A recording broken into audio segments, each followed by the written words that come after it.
Hello students, how are you? I hope you all are good and fine. Okay, so last video में हम पढ़ रहे थे आपकी हिंदी भाषा भारती का पाठ 2 बुद्धि का फल। ओके, हमने फर्स्ट पेज जो है रीड किया था और मैंने एक्सप्लेन भी किया था। आज उसके आगे हम कंटिन्यू करते हैं पेज नंबर 6 पे।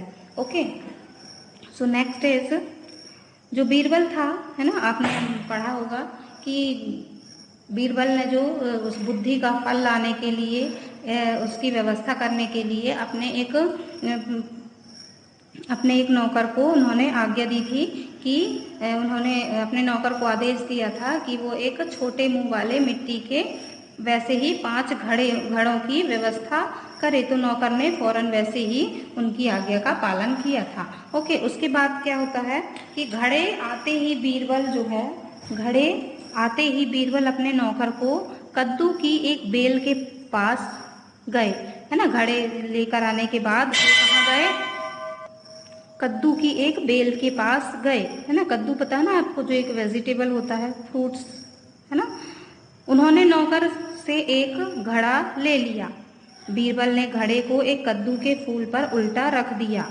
इसके बाद उन्होंने सेवक को आदेश दिया कि बाकी सारे घड़ों को भी इसी तरह कद्दू के फूलों पर उल्टा रख दे, है ना। मीन्स जो उसकी बेल होती है ना, कद्दू की जो बेल होती है, तो उसके ऊपर उन्होंने एक घड़े को रख दिया। उसके फूल के ऊपर उन्होंने एक घड़े को उल्टा करके रख दिया। और वैसे ही अपने नौकर को भी उन्होंने, सेवक को भी आदेश दिया कि ऐसे ही सारे घड़ों को उल्टा करके कद्दू के फूल के ऊपर रख दें, है ना। बीरबल ने इस काम के बाद सेवक को उन घड़ों की देखभाल सावधानी पूर्वक करते रहने का हुक्म दिया और वहां से चले गए, है ना। ऐसा करने के बाद उन्होंने अपने सेवक को कहा कि आप इनकी अच्छी तरीके से देखभाल करना, सावधानी पूर्वक करना, इस प्रकार से आदेश दिया उन्होंने और वहां से चले गए, है ना। क्योंकि कद्दू के फूल के ऊपर उन्होंने मटके को, छोटे मुंह वाले मटकों को जो उल्टा करके उन्होंने रखवाया था, तो उसमें फूल के बाद क्या उसमें फल लगता है ना। कद्दू का फल जो है वो उसके अंदर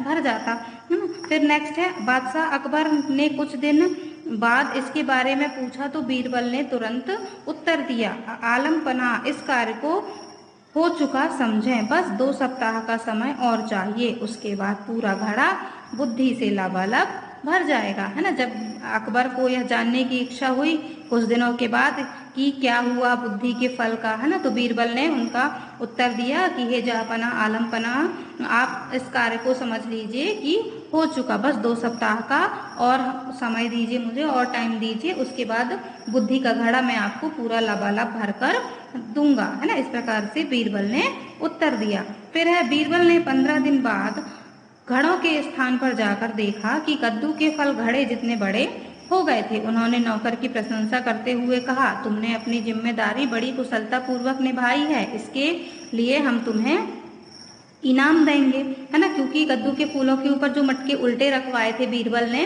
तो वह कद्दू जो है जैसे जैसे बड़ा हुआ तो वैसे वैसे वह उसके आकार का हो करके उसमें वो फिट हो गया पूरा, उतना ही बड़ा, वो उससे ज्यादा बढ़ ही नहीं पाया कद्दू। जितने मटके थे, जितने बड़े मटके थे, उसके अंदर वह उतने का ही आकार ले लिया। उस प्रकार से वह मटका जो है पूरा भर गया था, है ना। तो इस प्रकार से उन्होंने अपने सेवक को शाबाशी दी कि तुमने अपना कार्य जो है वह बहुत अच्छे तरीके से किया है, मैं तुम्हें इसके लिए इनाम दिलवाऊंगा। नेक्स्ट है, इसके बाद बीरबल ने लंका के दूत को बादशाह अकबर के दरबार में बुलाया और उसे बताया कि बुद्धि का घड़ा लगभग तैयार है ना। लंका के दूत के आने पर बीरबल ने फौरन ताली बजाई।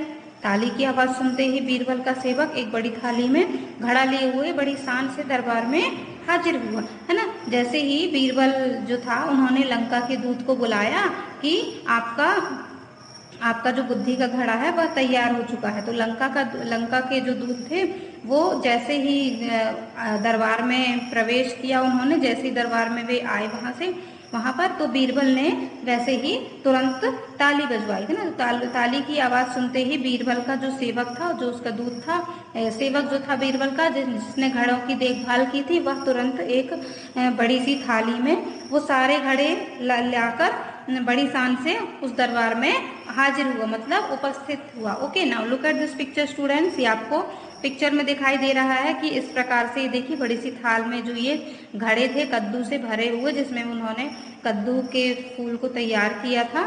तो ये घड़े जो हैं लगभग पूरे तैयार हो चुके हैं। तो ये उनका दूत जो सेवक था बीरबल का, वो इन घड़ों को लेकर दरबार में उपस्थित होता है, वहां पर प्रेजेंट होता है। ओके, अब नेक्स्ट देखिए,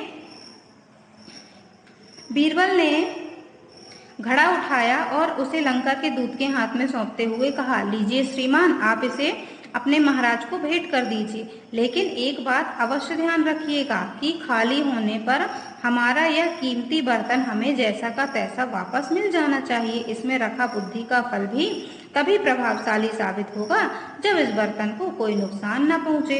इस पर दूत ने बीरबल से पूछा, हुजूर, क्या मैं इस बुद्धि के फल को देख सकता हूँ? हाँ हाँ जरूर, बीरबल ने अपनी गर्दन हिलाते हुए कहा। और हाँ, अगर आपके राजा को कुछ और बुद्धि की आवश्यकता पड़े तो ऐसे 5 घड़े हमारे पास और तैयार रखे हैं। परेशान होते हुए दूत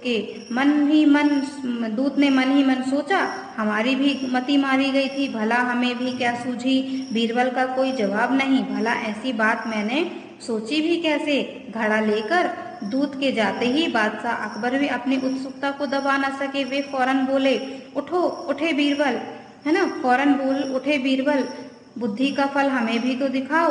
अभी अभी तुम कह रहे थे कि ऐसे 5 घड़े और भी रखे हैं, अभी मंगाए देता हूँ आलमपना। बीरबल ने ऐसा उत्तर दिया। बादशाह के कहते ही घड़ा मंगवा दिया गया। जैसे ही उन्होंने घड़े में झांका तो उन्होंने पूरा का पूरा घड़ा कद्दू से भरा पाया। देखते ही बादशाह को हंसी आ गई।